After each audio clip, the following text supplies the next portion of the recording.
নারী জাগরণ ও নারী অধিকার আন্দোলনের অগ্রদূত বেগম রোকেয়া সাখাওয়াত হোসেনকে মুরতাদ কাফের আখ্যা দিয়েছেন রাজশাহী বিশ্ববিদ্যালয়ের পদার্থবিজ্ঞান বিভাগের সহযোগী অধ্যাপক খন্দকার মোহাম্মদ মাহমুদুল হাসান। মঙ্গলবার ৯ ডিসেম্বর সকালে নিজের ব্যক্তিগত ফেসবুক টাইমলাইনে একটি পোস্ট শেয়ার করে ক্যাপশনে তিনি এ মন্তব্য করেন।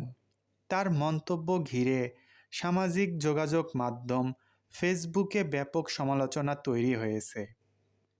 খন্দকার মোহাম্মদ মাহমুদুল হাসানের সেই পোস্টটির স্ক্রিনশট শেয়ার করে রাকসুর গত নির্বাচনে বিতর্ক ও সাহিত্য সম্পাদক পদে প্রার্থী মামুনুজ্জামান স্নিগ্ধ লেখেন, নারী শিক্ষার অগ্রদূত রোকেয়াকে কাফের মুরতাদ বলা হয়েছে।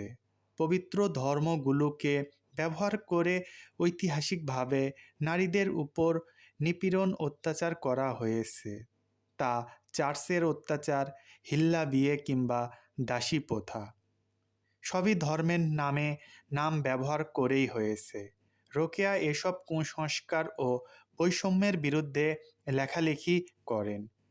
এ ঘটনায় ক্ষোভ জানিয়ে রাবির ছাত্র ইউনিয়নের সাধারণ সম্পাদক পরমা পারমিতা বলেন, বেগম রোকেয়া উপমহাদেশের নারী শিক্ষা ও মানবিক মূল্যবোধের অন্যতম পথিক।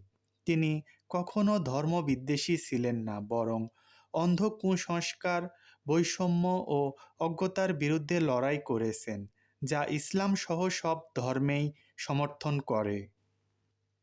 তিনি আরও বলেন, কোনো ব্যক্তিকে এভাবে ধর্মীয় গালি দেওয়া শুধু অপমানজনক নয়, অন্যায়ও বটে।